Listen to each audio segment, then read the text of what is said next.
We're good.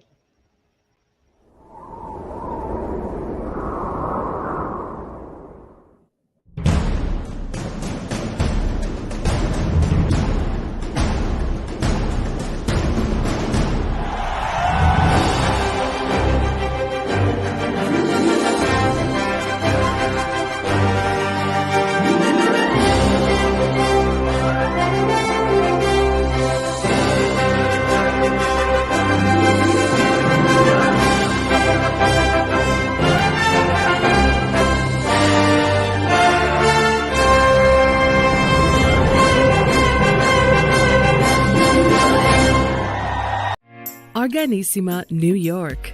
Your exotic skin, hair, and beauty source, and your one-stop shop for all your natural and organic skin and hair care, featuring authentic organic Moroccan oil and prickly pear seed oil and much more. Bringing you only the best, straight from the source and proudly produced in the USA. So what are you waiting for? Shop today at www.organissima.com. Organissima, New York. Your beauty is our duty. Organissima, New York. Your exotic skin. Hey, hey, hey, you know me. It's Cheryl Bryant Bruce, MD, and you're here with us listening to Chatters That Matters. Let's talk about it. We're here to educate, inform, and entertain you. I'm back again with my co-host, Hisham Elanmati, Hurricane H. Hello. We have another great show for you and an exciting guest with an extremely important topic. So without further ado, I would like to introduce to you Michael Worthen, who is from Las Vegas, Nevada. He's one of Las Vegas' finest firefighters, works with my brother, Kurt Beasy. And we're excited to have Michael here because the topic that he is talking about is just, it really is one that is close to our heart, close to our mission. We are talking about mental health in a population that is such an important part of our everyday existence. Without them, we would be in a heap load of trouble, and yet we don't always protect them, and they are in a situation that puts them at strain. So Michael is going to talk to us about it, and he's going to talk to us about how we can support them and the special issues that they're dealing with. So whenever you see a firefighter or an emergency response person, give them some love. Michael Worthen, welcome to our show. Thank you very much, Dr. Cheryl and Hurricane. Thank you for having me on your show to discuss such a very important topic. And it goes not only with first responders, and when I speak in the next hour or so, it's all inclusive to just not fire, EMS, police, but also a group of people that get left out. A couple groups of people that get left out all the time is emergency room physicians, emergency room nurses, dispatchers, our 911 dispatchers that don't get the recognition and attention that they so desperately need at times. And also coroner personnel, because we deal in emergency services, and some of the things that we see we can't unsee, and it's a very important topic that really needs to come to the forefront. And I really appreciate this venue and this platform to help get this message out about crushing the stigma about first responders asking for help or emergency service personnel asking for help, because the rates of people who are completing suicide are just, we can do a lot better with ourselves. Absolutely. So, Michael, can you just give us a little bit of your background to let our audience know what qualifies you to come on and talk about this very important topic? I've been in EMS for approximately 30 years. I just aged myself. And I started off in private ambulance sector for Mercy Ambulance in Las Vegas, Nevada. And then I was hired up at the Nevada test site at the fire department up here. I also have experience in being a flight medic with Valley Hospital Flight for Life and subsequently Mercy Air here in Southern Nevada. And gone through a couple situations with them, and we'll talk about it in the interview. But my initial passion, why I got into this field, was to help people. And that's to go on scenes and do the things that we do. Now I've shifted direction a little bit. I'm still helping people, but I want to help my brothers and sisters to not have to go down the same road that I went down, and that there is help available, because the culture dynamic of how things used to be in first responders 30 years ago needs to change and is changing now, so we can get the help that we need when we need it. Excellent, excellent. So tell us about your journey that brought you to this point of doing this. How did you get here? Absolutely. I appreciate it. I appreciate the question. So, the shows that were influential back in my day that got me into the field that I wanted to was shows like Emergency, Johnny and Roy, right?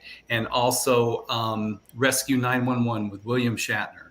And so that's kind of what directed me in the direction of EMS in this field. And so I took my first EMT class in 1989. And I was so enthralled with the medicine part of it that I continued on and subsequently got hired. During my first year at Mercy Ambulance, making a difference in people's lives is the reason we do what we do. And it's pretty empowering, even at a smaller scale. The first time I pushed D50 and woke somebody up, when they had a blood sugar of nothing, was pretty empowering. The first time I pushed Narcan to an opiate overdose, that was pretty empowering. But over the course of, I would say, my first year, I would hear, colleagues, friends, and associates in different departments that was completing suicide. And I really didn't understand it. I didn't. And, it was commonplace after our shift. We would go just have a couple beers and just kind of blow off some steam that way. And then in 1998, I was fortunate enough to get hired with Valley Hospital Flight for Life. And of course, I was 7 years into my career, seen a lot of stuff, and didn't really understand how people got to a place of desperation and a place of not feeling like they had any hope. So then on April 3rd, 1999, one of our aircraft was flying back to their home base in Pahrump. And they had to fly the northern way because the western way was bogged down by clouds. Well, what eventually happened, the pilot flew into a cloud bank thinking he would come out on the other side, but he quickly developed spatial disorientation, and subsequently they had an aircraft accident. And that night, I didn't only lose 3 coworkers, but I lost 3 friends. So we put on this mask as first responders that nothing can bother us and that we're impervious to, normal human emotion. So we just bury it and stuff it and stuff it and stuff it and stuff it. Well, the problem with that is that our bag is only so full. We can only handle so much. So I subsequently went to Mercy Air, and then on September 7th, 2002, it happened all over again. So they had a catastrophic rotor failure, and that night, once again, I lost 3 friends and 3 coworkers.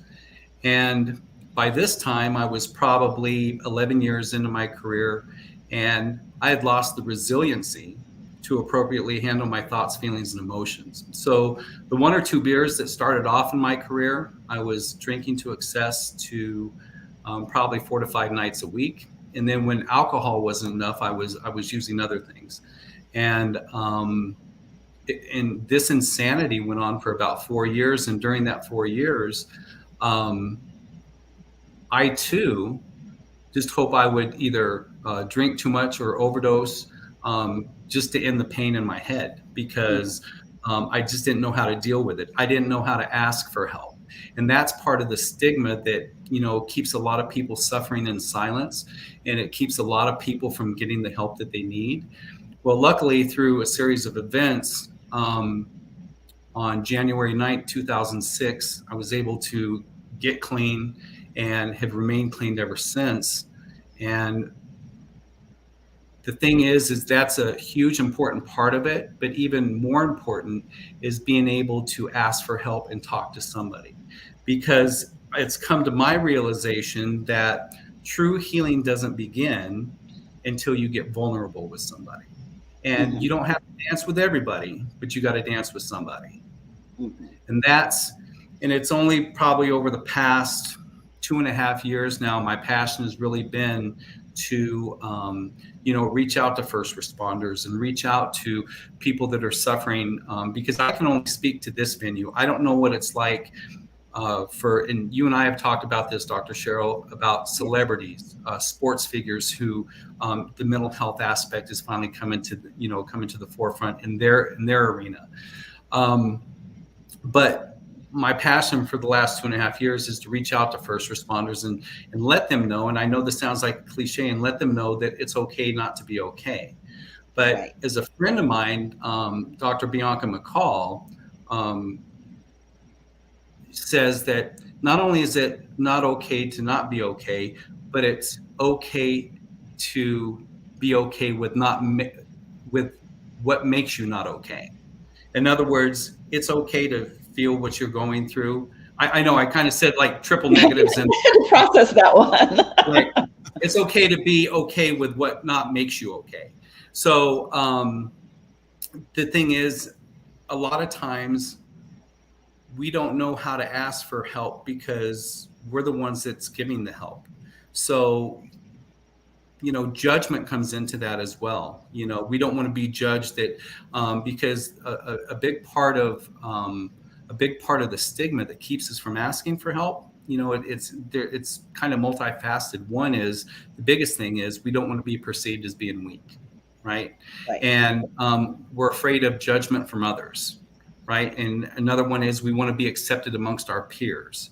And then management, the company that you're working for, has a lot to do with it too, is that, well, there's this promotion that's coming up in months, and if I go get help, they may think that I'm not fit for the job. So they'll overlook me on the promotion side of it. So it's really, these things have to be addressed, and they are being addressed. And this is, the main reason that we want to get the message out there on this platform and other platforms, that your mental health is paramount in everything that you do, just not in your professional life, but your personal life as well. And a lot of times, you hear the saying that, we'll leave your work stuff at home or leave your work stuff at work and keep your home stuff at home. Well, that's a great saying, but it's almost impossible to do. It's almost virtually impossible to do. It's hard to compartmentalize like that. Well, and I'm glad you brought up that word too, because what makes us so very great at our jobs, we have to learn to compartmentalize, the emotion, the feelings that we have when we come on scene. But the problem is we never, after the call's over, we never go back, take it out and deal with it. Because if you don't deal with your thoughts, feelings, and emotions, they're going to eventually deal with you. And we can only compartmentalize so much before, we start suffering in silence. And that's where the true danger begins. Right. Absolutely. And, I think that it's important. We're talking about emergency responders here. You mentioned the celebrities and all, but again, this does extend to everybody. Right now, I'm working for a workers' comp company, or a company that does workers' comp, occupational medicine, and urgent care. And people from all walks of life, all kinds of different jobs come in, and it's kind of a recurring theme. especially when it comes to emotional or mental things. They're all worried about their job, about the perception on their job that they won't be competent, about losing their job, about their status on their job. So it is one of those things. We're kind of across the board, especially when it comes to job. We do hide those. I think the gentleman's, I'm blanking on his name. I think it's Slash. He has just been all over the news. Ellen's music guy and the dancer Stitch. Yep. Stitch. Yeah. But you put in a laceration. Stitch. Right. So, again, his coworkers had no idea that this was going to happen. His family never saw it coming. So again, it shows that it goes all across the board, and it impacts from our job, but also from our families. We compartmentalize these things because we need to look strong and secure, and all of the things that allow our families to be able to depend on us and feel secure with us. Absolutely. And, you bring up a good point is if you look at it in the past with celebrities and sports figures, and even us as first responders, some of the most depressed people or people that are dealing with a lot of depression or mental issues seem to be the most happiest. And a person that comes to mind is Robin Williams, Absolutely. And we had a firefighter here in Southern Nevada who just recently completed suicide. And if you were to ask all his friends, he would have done anything for anybody. He was the happiest guy. He was a great guy to work with and work for. And you just never know. And one of my favorite sayings that I use in my lectures is, and I hope I get this right, it's by Robin Williams, is you never know the battle that somebody else is fighting, so be kind always. Yes. That is so exactly you never right. know. And you just never know. So that's why people like myself, when I was going through my issues, you have to acknowledge that, this isn't right or you're not feeling right. But I think where the problem comes for us and for so many is that we don't know how to ask for help, because society has put such a big stigma on the mental health aspect of asking for help. And thank goodness for not only, the first responder culture, but the celebrity culture, like people like Simone Biles and Darren Waller, who are coming out, and so many other professional athletes that are finally coming out and speaking about mental health. They can speak to their venue, and the only thing that I know, and that's great for their demographic of people that they deal with, just like it's important for the demographic of people that I deal with, because everybody has a story. And what I have found in my 30 years of doing this is that I don't have to know you personally. I can go to a fire station in Baltimore. I can go to a fire station in Texas, not even know the person, knock on the door and say, hey, I'm having an issue. I'm having a problem. Is there somebody here I can talk to? And that peer support, the reason that works is the identifiability. I don't have to know you personally, but you know what I'm going through because you do the same job that I do. I don't understand the pressures of celebrity, or I don't understand the pressures of performance for professional athletes, but I do understand the pressures of what the first responder realm deals with us. And you and I were talking the other night, Dr. Cheryl, that it doesn't matter the vessel in which you get to your destination.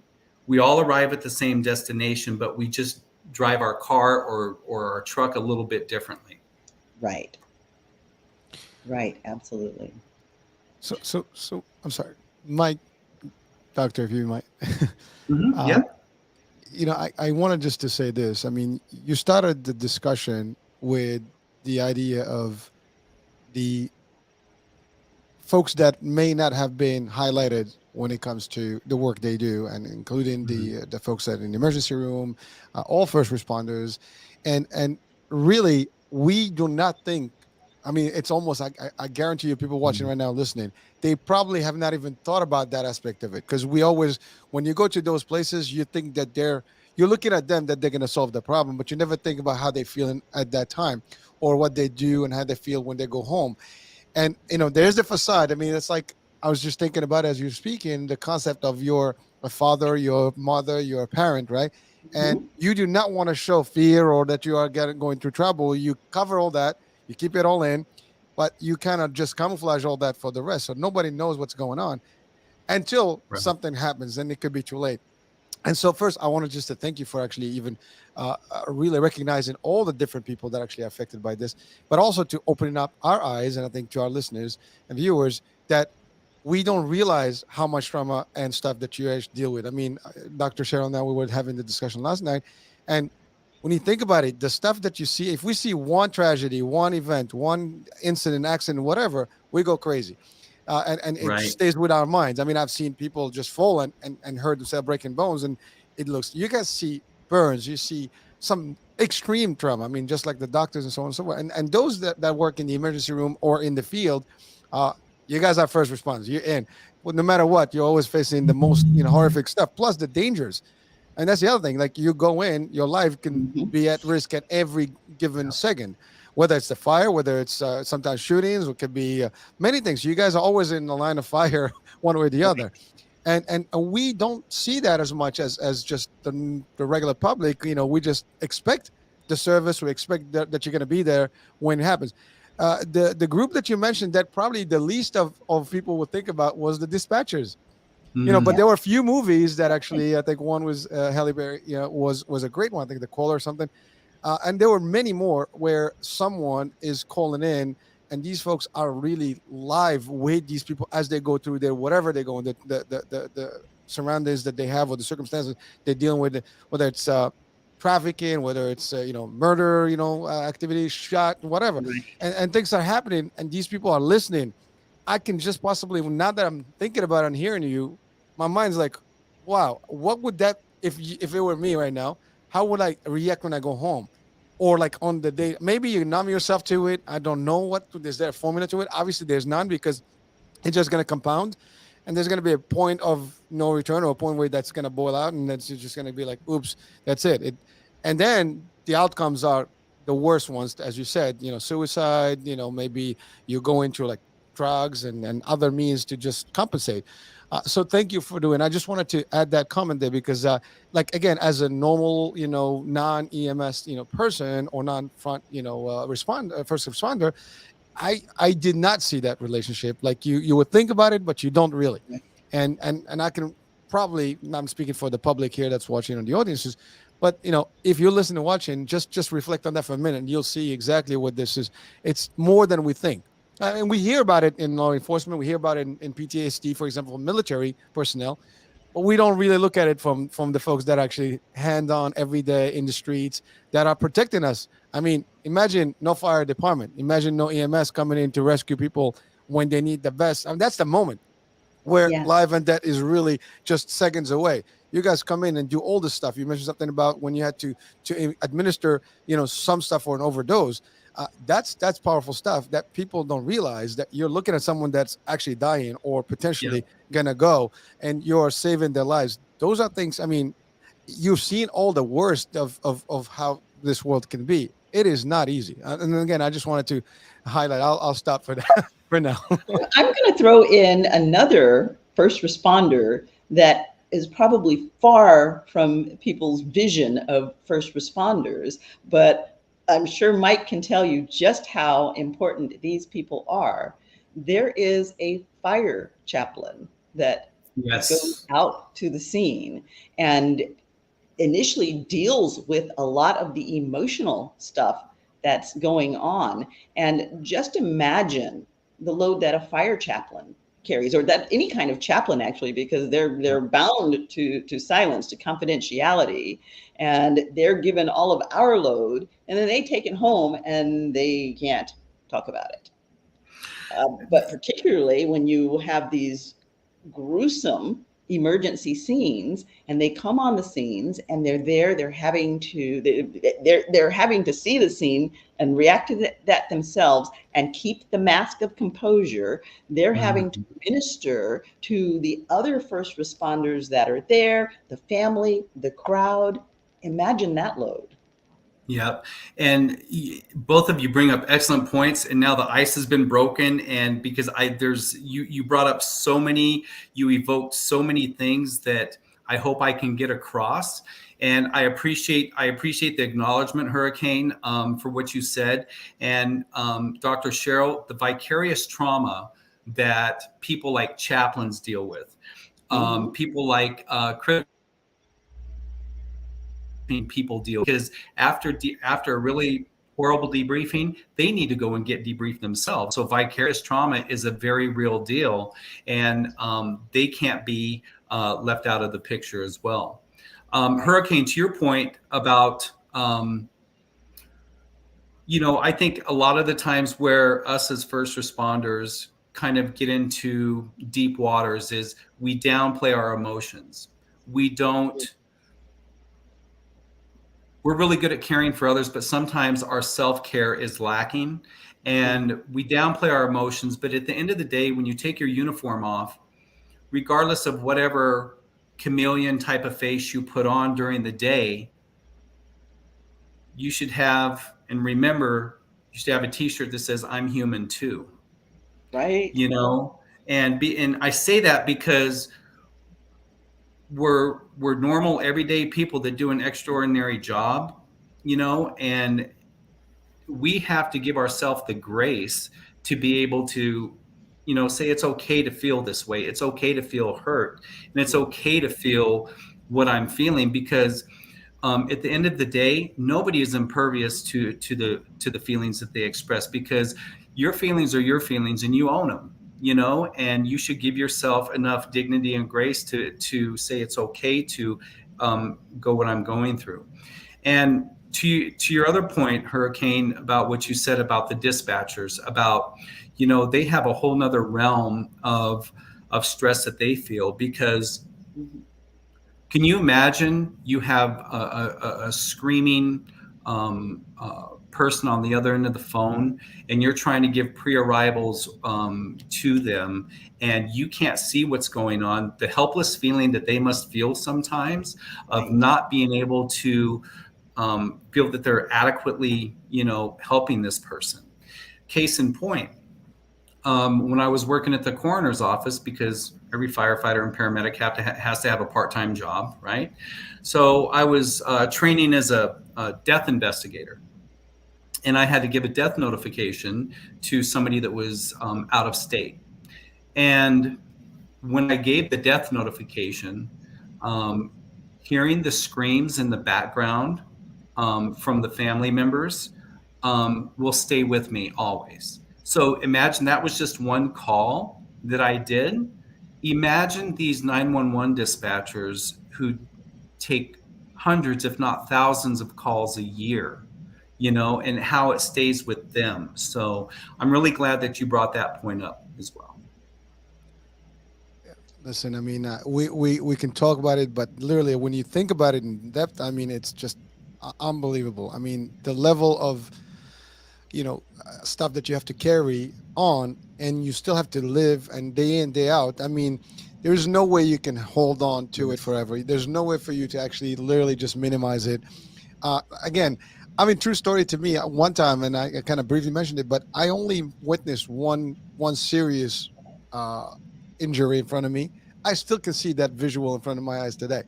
Mm-hmm. It was a simple thing. Now, you said it, you see these things, day in, day out, plus the risk and everything. And the worst part is you can't do anything about it. As a dispatcher, there's nothing you can do about it. At least you guys are hands-on. You can maybe make a difference. I mean, they're making a difference in a different way because they're getting you there. Right. But at the time, there's nothing else. They're just they're whatever's going on is mercy, right? Until They you have guys to go get in through the there, helplessness. yeah, there's nothing. I mean, you can frustrate yourself, you can get excited, and you have to also keep composed and nice, and you got to give all the good positive stuff to whoever it is on the other line. Help is coming, hang on, what you see and stuff, and they have to give all these coordinated things. I don't know if, I mean, that's an amazing job, and I think like we don't even thank folks that do these things enough. So thank you for actually doing that work, and hopefully people now finally, and as you guys do the work, then you going out and talking about these things, and even like a show like this, people can realize like how much is being done with a lot of people that we don't sometimes even, because they are behind the scenes, they're backstage, nobody sees them on the day-to-day basis. Right. You don't think about it. Right. They see us. They see all first responders, emergency service personnel, doctors, nurses. They only see them for a brief period, and they don't think how those caregivers, how it affects, because they're just with them for a short period of time, and so they don't understand sometimes the mental toll that it takes all of us. And like I said, in this venue that I can speak at, and I'm sure that, the pressure of performing for professional athletes, what they must deal with on a day in and day out basis. Dr. Cheryl, I'm sure, can speak to that more eloquently than I can. And then, the whole realm that they deal with. But Kate, one of the things that you brought up is how it affects just from a layman standpoint. And I was talking to Dr. Cheryl the other night about this, is Monday Night Football. Look how many people witnessed Mr. Hamlin's injury and accident, and look at how it affected his teammates, right?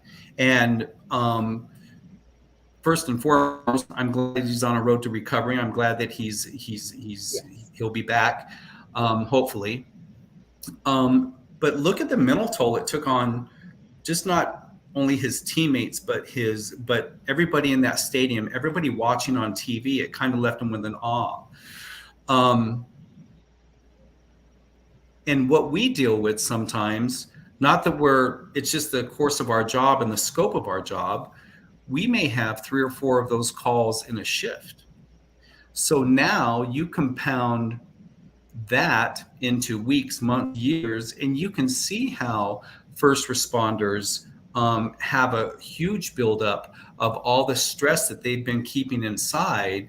And because of the stigma that we're dealing with, they don't want to reach out and ask for help. And they suffer in silence, and then they try coping mechanisms, whatever it is, being gambling, drugs and alcohol, risky behavior, all these things. Well, we know that unhealthy coping mechanisms don't last for long, right? So now, like in my case, not only did I feel the shame and guilt from an addiction now, but I had the shame and guilt that I couldn't talk to anybody about my problems. So now it manifested itself, and it had a synergistic effect to make it even bigger, right? Whereas if I got vulnerable in the first place and went down that road to a healthy way of coping as opposed to an unhealthy way of coping, I wouldn't have had the shame and a guilt of it, possibly. And that's the message that we're trying to get out today. And that's why we're trying to help our brothers and sisters in the first responder realm, that you don't have to go down that road, because it's okay to talk about what's going on. So you don't have to make the same mistakes that myself and so many others have made.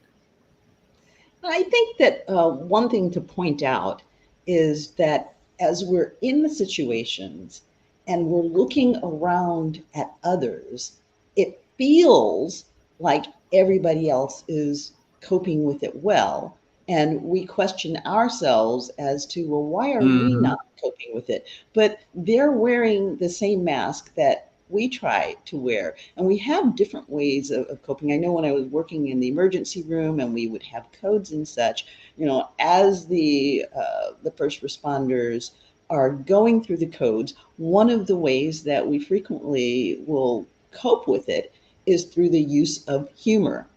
And every first responder understands that. To people on the outside, family, lay people, they may see it as callous, but we're just trying to stay in the moment and get through what is oftentimes a very, very difficult and painful scenario. So humor will be thrown in. And I can remember on one occasion going through a particularly difficult code, and it was a young person, and it's always extremely traumatic when you're dealing with children, because it's so opposite the way things should go. Children shouldn't die.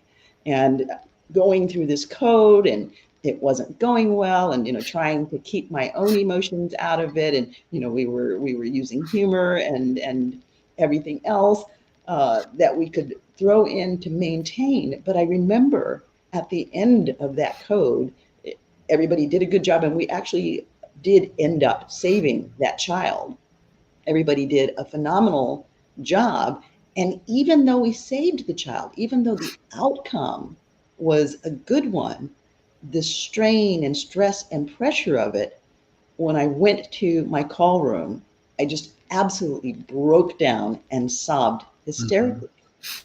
So, no matter what the perception was of everybody else, Dr. Bryant Bruce handled that situation, they didn't see the tears that came afterwards. So you have to remember, while you're looking at all of your colleagues looking like they've got it totally under control, they are still feeling the situation just as acutely as you are. And they may have different ways of coping or not coping with it.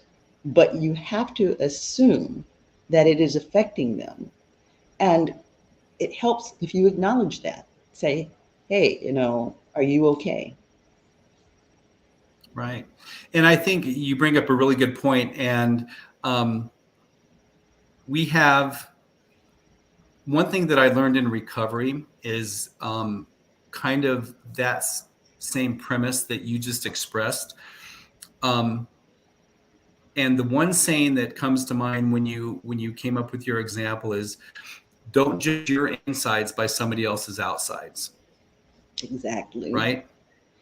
Because once again, you never know what's going on with them. They may be feeling the exact same way as you do. And we're afraid to express our feelings and emotions because of the fear of being judged. Right. Mm-hmm. And after doing this long enough, you start caring less what other people think and start worrying more about what you think and how you can implement self-care to you. And for those people that are either starting out in this career or in this occupation, is that you're going to have so many critics along the way, with the main critic being yourself.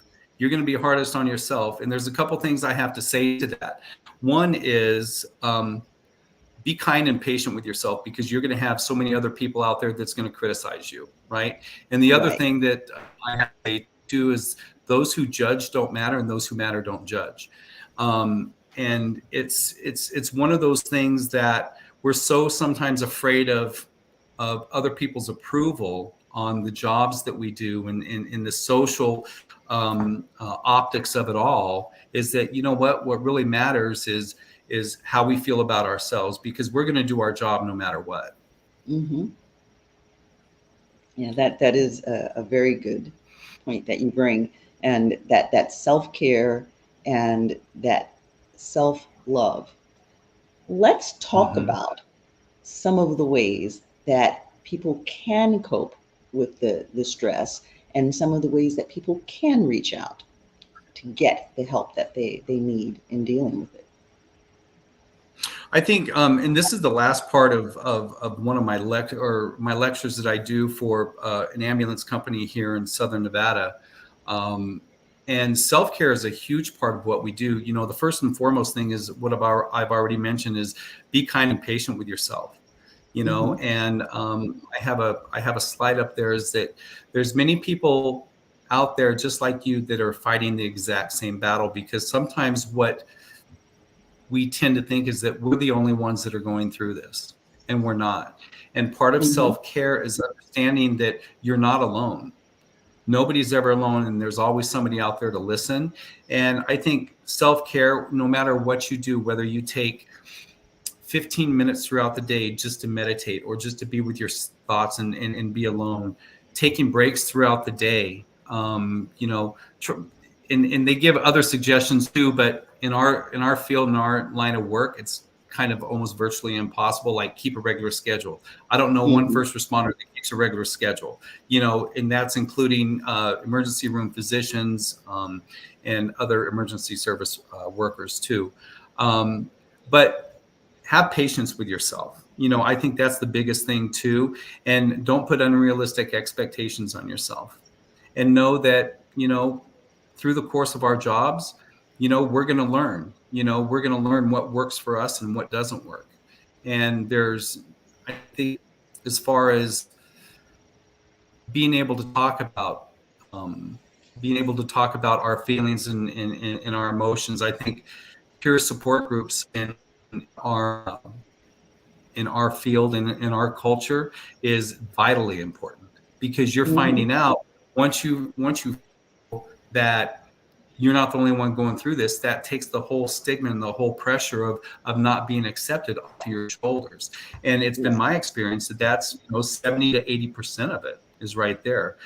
Talk to a peer. And the great thing about peer support is we're in the job and we're in the business to fix, right? So when people come up to you, you automatically get nervous. Or when they come up to me, it's like, when they come up, hey, Mike, can I talk to you for a minute?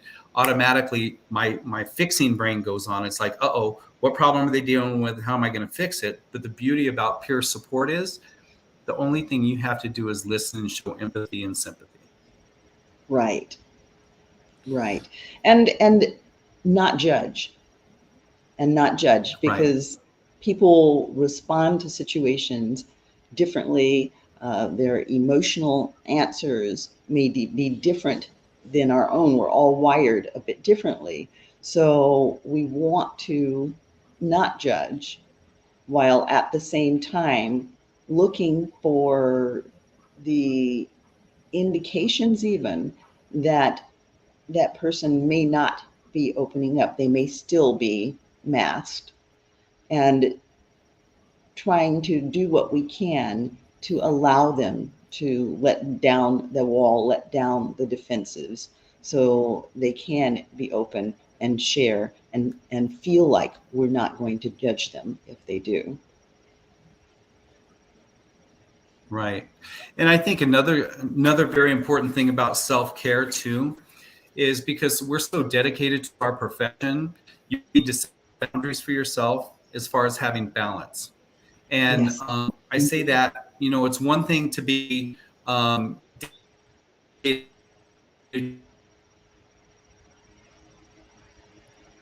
profession, try not to make your profession your identity. Have a sense of balance.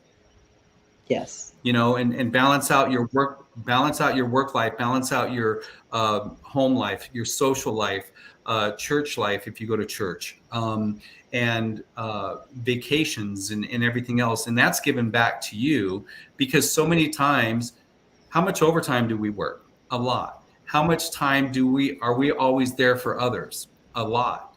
Well, we need to set boundaries. And what I'm finding out for me personally is that, I matter just as much as the patients that I serve. And once we understand that with ourselves, we'll start giving ourselves the love, the balance that we need. And, because if you start tipping the boat, eventually that side of the boat is going to, cause things to capsize. And that's what we're trying to prevent. So Mike, one thing that I'm just curious about, and I think, Doctor, you'll probably agree with me on this one. You work for, let's say, currently in the fire department, and there's plenty of those around the nation and worldwide, and of course there's people that work in the hospitals, the dispatchers, and so on and so forth.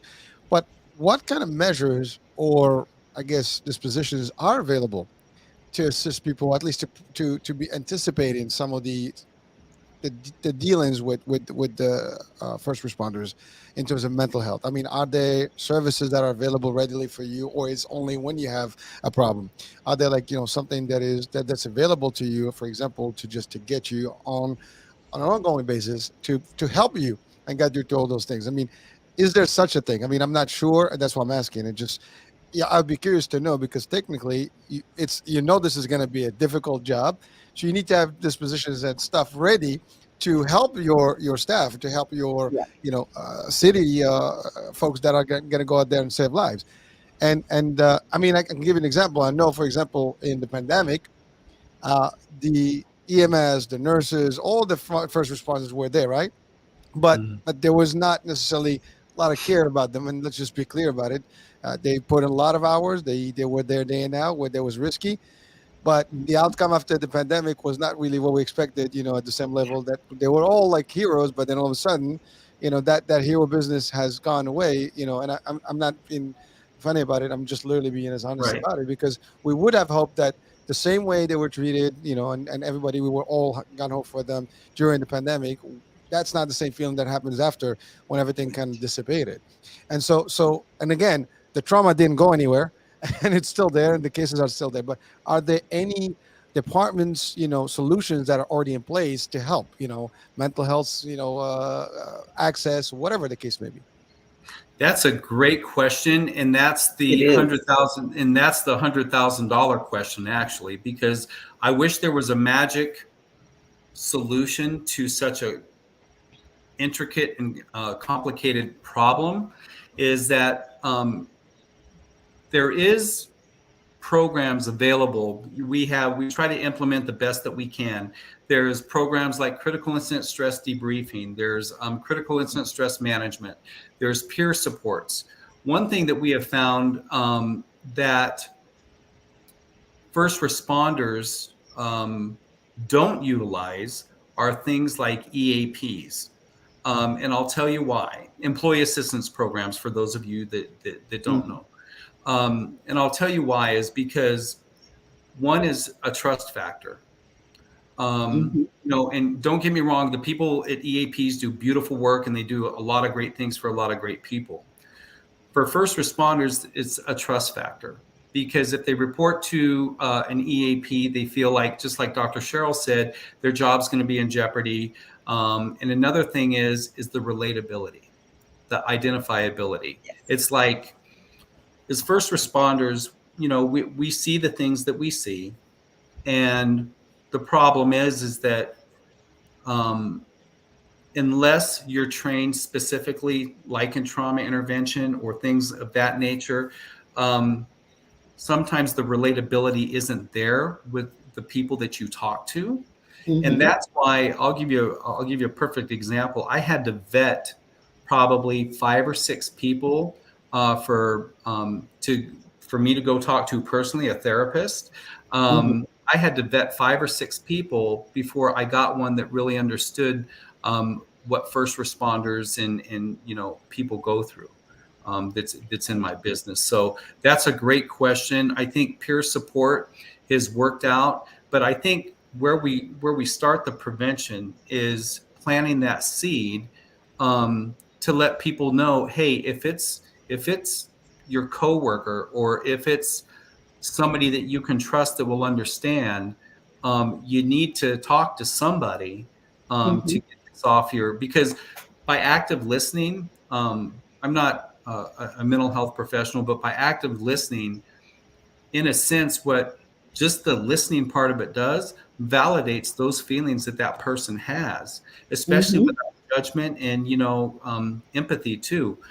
Because we need to get it off our chest. We need a sounding board, and we need to know that we're not crazy. Because one thing they teach you in critical incident stress management is that, you're a normal human being with normal human emotions that has been exposed to a very abnormal event. And we have those events every single day. And it's when you start piling these events on, and you think that you have some sort of defect for feeling the way that you're feeling, then that just adds to it. And so that's why we need to process it. We need to have somebody there to listen, however that avenue may be. And then if things progress to something more dire, such as post-traumatic stress disorder, then when medications and everything else are needed, then of course they have to see a mental health professional and a psychiatrist. Right. Right. And I think that it's important to note how extremely important it is that that happens in order for the person to go on. And especially when you're talking about first responders, as you said, these things are happening on a daily basis. And so you compound that. I mean, you're in a career that has lasted decades, and you've seen things over and over and over again. And your mind hits the replay button over and over and over again. And we saw what that looks like when it's not properly attended to with our Vietnam war vets. We Yes. see them all the time out on the street, traumatized, psychologically messed up in so many ways because they weren't attended to. They weren't shown that love. They weren't shown that respect. They weren't shown the compassion of saying, we know you went through a tremendously trying experience, and we're here for you. We support you. It must be that Piscean connection that you and I have, Cheryl, because I was going to bring up the veterans, Dr. Jeffrey T. Mitchell, who's instrumental in the ICISF, International Critical Incident Stress Foundation. In one of his books, there was a study that was done either in the early 70s, mid 70s about Vietnam veterans. And there was a group of veterans that they would make it a point to meet every Tuesday, or they would meet once a week and just stay connected. And those veterans thrived so much more better than veterans who went individually to counseling or to this and to that. And I'm not downplaying the importance of counseling, but I'm upplaying the importance of being with your tribe, so to speak, to be able to talk about the things that you went through together. In that team-based approach, and even meeting once a week made a huge difference in their lives. Yes, yes. And that what you just said actually made me think about something, in that unless a person is in your job, going through what you're going through and seeing what you're seeing every day, they can't completely relate to it. Right. And so for those of us, for anybody out there listening, if you're in the counseling field, you know what you know, which is a lot, but the feelings that this person that's been through the situation has are valid. And we need to accept those feelings and validate them.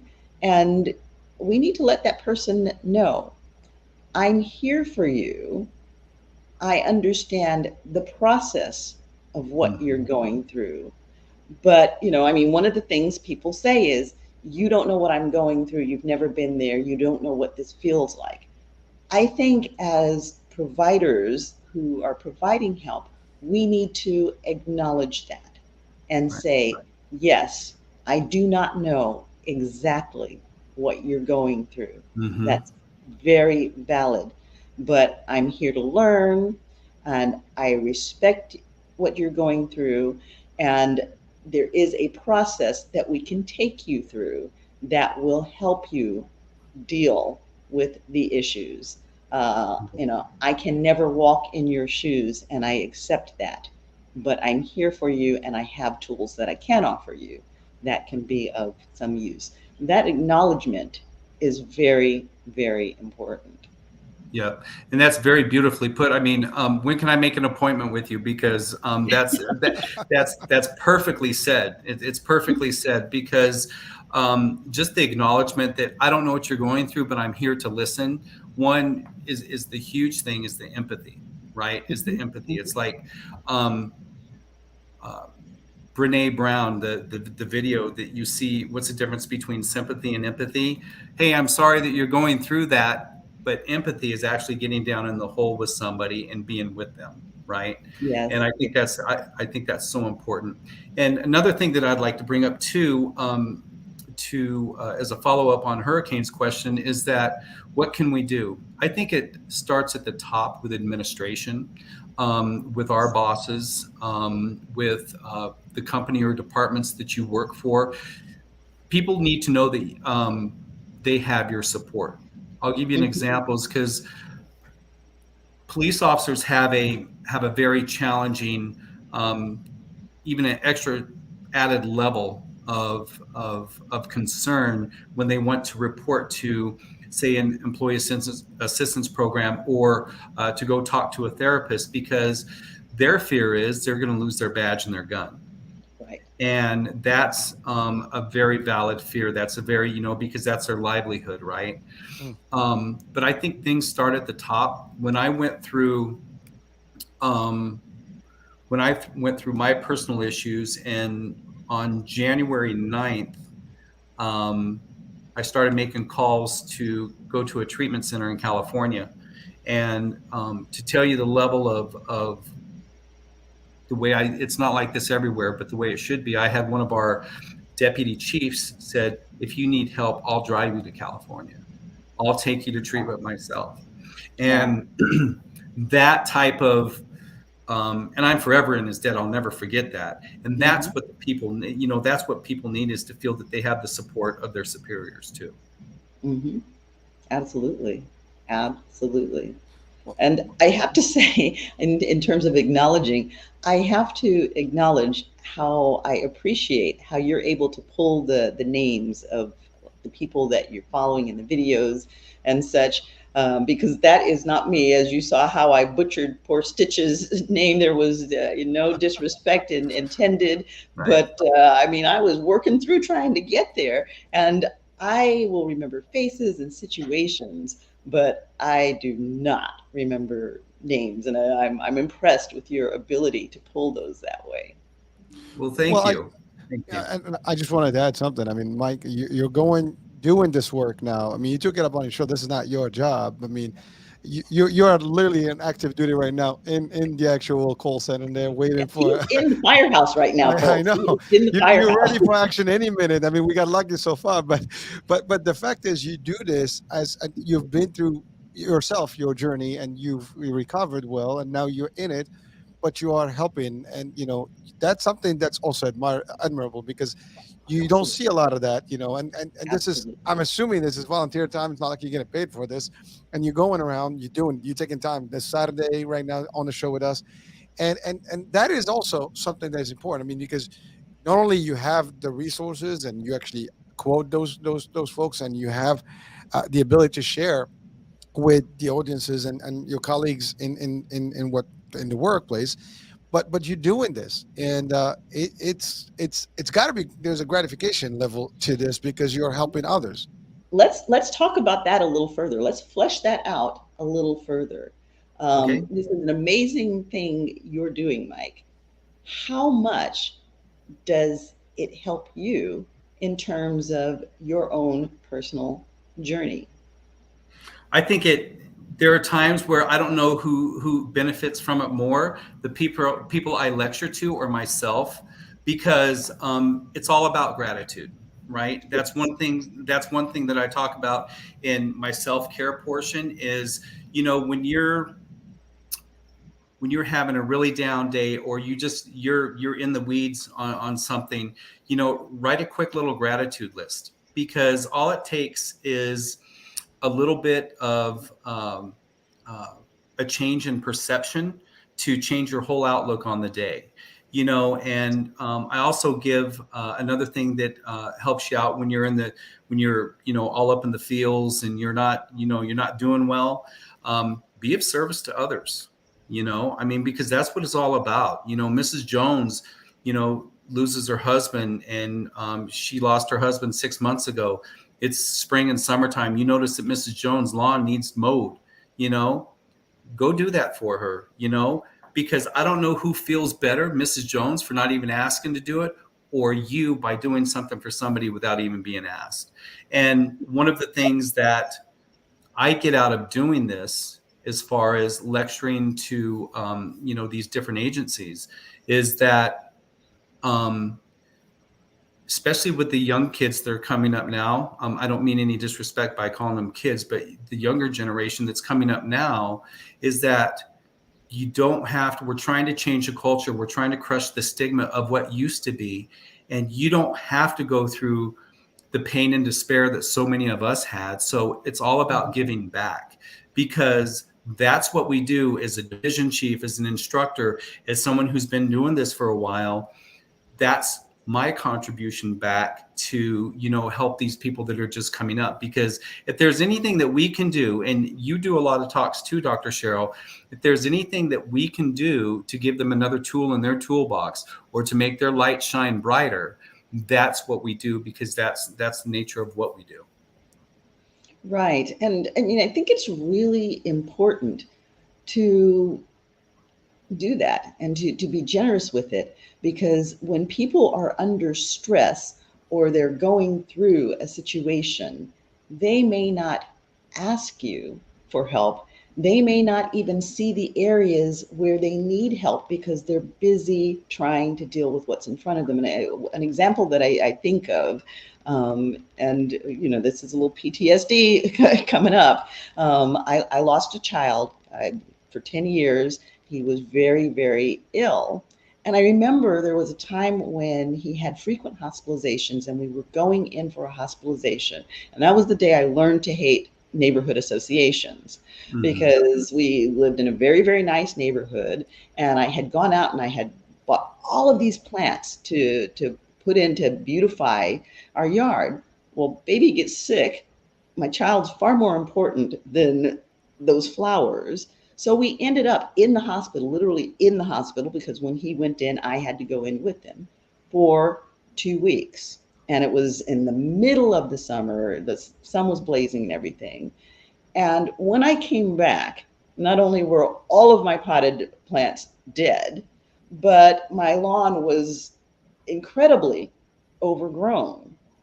And I had a letter from the neighborhood association, the president of whom lived next to me and knew exactly what I was going through and knew that I was in the hospital with my child. And this letter was chastising me for having allowed my lawn to overgrow. Now, at the time, I was a single parent with sick child, and there were intact households on all sides of me with husbands and sons and such that could have mowed the lawns, and even wives could have mowed that lawn. I mowed my own lawn, but nobody did. Instead, they slapped my hand for not mowing it. Do you know how far the compassion of one person having mowed that lawn for me would have gone in terms of soothing the pain that I was in at that time? And the fact that I got that neighborhood association letter, had it been at the wrong moment, it could have been the difference between life or death, mine. Right. We never know what that other person is going through. You said that earlier. What you do, the smile you do or don't give, could be the difference between whether someone lives or dies. Yeah.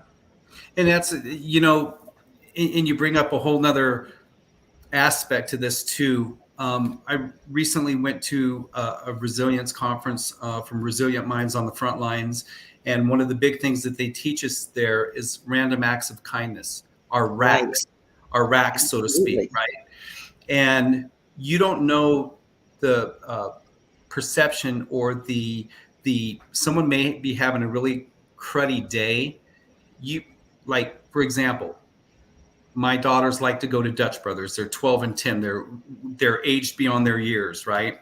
So that's their adult thing to do. They feel adult when they go to Dutch Brothers. You know, I occasionally buy the car behind me, you know, a drink, you know, and it's because you never know the kind of day that they're having, because I've had random acts of kindness put towards me. And I can tell you it came at the right time, at the right moment, because I just wasn't feeling it that day. And to know that somebody just cared enough to just do something for a total stranger was immensely important to me. And that's why I try to make it a point. It doesn't always happen. I try to make it a point to always say thank you and you're welcome, you know, to the people who serve us, like at the grocery stores, to, you know, hold the door open for somebody, you know, because not only does it make that person feel better, we get to reap the benefits as well. Yeah. Yeah. And no job is too small to be appreciated. Right. Exactly. We need everyone. We need to respect everyone. We need to love everyone, and to be grateful for everyone. And again, unfortunately, the world is not, you know, made that way. We have people that don't care and they just go about their lives. But to your point, they don't realize, oh, what the hell happened here? Well, where were you? I mean, you didn't realize that they were going through the bad timing, right? And by the way, life sucks because karma happens, right? You never know when you're gonna need something. You dish out good, you get good. You dish out bad, you're gonna get some bad eventually. No, that low is not gonna be, you know, deviating. It's always gonna be there. So just be prepared. And again, I mean, listen, I know we're coming out to the end of the show here, but you really are doing a terrific job, Mike. I mean, and also just going through this, like even this show, I mean, you've given us some real eye-opener business here, because for folks that are listening and watching right now worldwide, literally, they may not even have something like what you do. I mean, I know there are parts of the world where this doesn't even exist, and some parts of the nation probably where it doesn't exist. So it's amazing that, you know, you're taking this, and hopefully other people can take the torch and work along you, and or, you know, just continue the work that you do or work at the same time. But there's got to be more to be done to help people, and these are the people we need. I mean, we can't live without you guys. I mean, let's be clear. Not everybody can. I think we all need each other for one way or the reason. You need doctors, you need everybody, right? And if you're not there, I mean, imagine if all of you that are doing out there today, watching, listening right now, that are in the front end of this, and you are first responders and dealing with this stuff, and you give up, you can't do it. What happens? We're done. We're doomed. I mean, who's going to save your loved ones when you need them? You know, like, you know, you need somebody, you need an ambulance, you need this, nobody's there. You call a dispatch, there's no dispatch. That's a problem. We don't want that. We want people to be ready and helpful, and we need to do our part to support that as well. So again, you got our backs, and, you know, all of us watching and listening, if you have someone that you know that's doing the job, at least say thank you, and maybe just say, how you doing? Maybe that's easy. I mean, sometimes just a simple question. How you doing today? How's your day? Yeah. And mean it though. Well, don't of course, say it in passing like you don't really matter. I'm just giving you lip service. Actually look at that person, see them, and mean it. And when they respond, acknowledge that they've responded to you, you know, whatever that response may be, acknowledge it.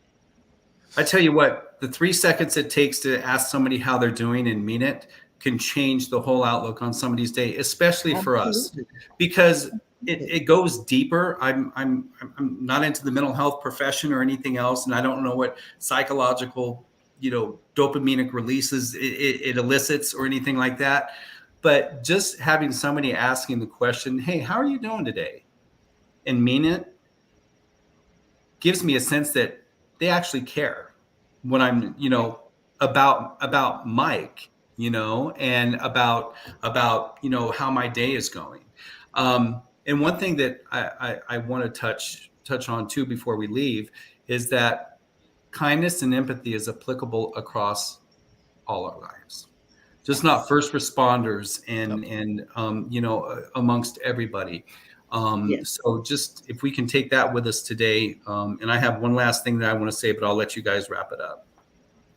Well, let's hear that one last thing that you want to say, because it's certainly going to be important to somebody. I just want to say to any of the first responders that are out there, regardless of the job that you do, in the emergency response realm, if you're suffering, if you're in a dark place, please reach out, please get some help, talk to a friend, and just know, please know that you're not the only one out there that's suffering, because there's a lot of us out there that are. And there are other resources out there that you can call.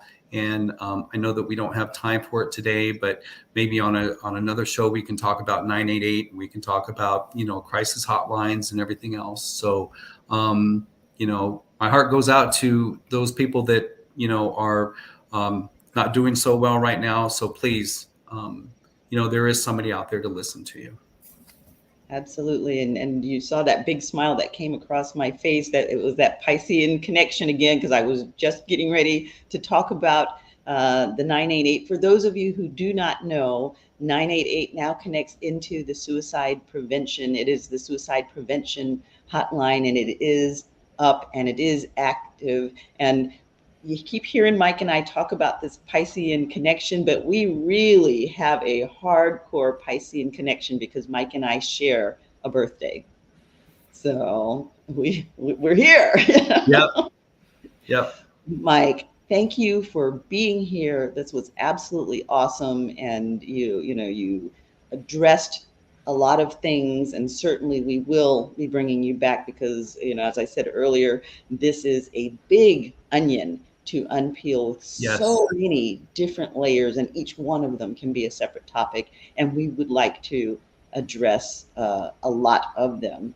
You have, you know, given some real nuggets out there. Not only have you identified that it's an issue, but you've also given some nice tips on how people can cope and how people can support, and we tremendously appreciate that. We appreciate what you're doing as a first responder, and we definitely appreciate what you're doing with this new walk that you're taking, and with your work with the 988 and all that you're doing to make it better for everybody out there who's supporting others and who are suffering along the way.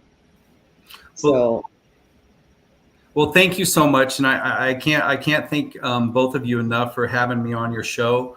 It is a message that needs to get out there, and we need to start having that conversation to help take that stigma out of there. And I appreciate the opportunity to be here, and hopefully we'll be back soon. Mike, you're making a difference. That's it. Absolutely. We appreciate you, man. We really do. That, my folks, is Mike Worthen. You have been listening to Chatters That Matters. Let's talk about it. We're here to educate, inform, and entertain you.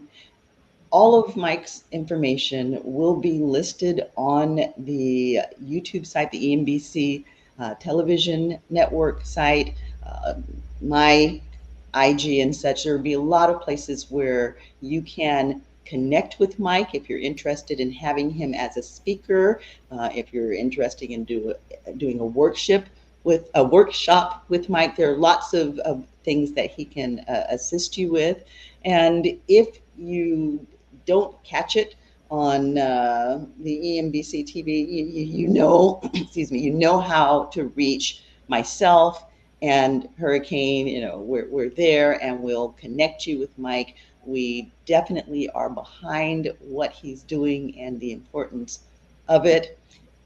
The 988 number will be listed on the site. That is the suicide prevention hotline, and we want to make sure that you have it. And I think, Hurricane, I don't know how you feel about it, but I'm pretty sure you'll be on the same sheet of music. I think that on the site, with each one of these shows, we're going to list that number so that people have it, because it's just that important.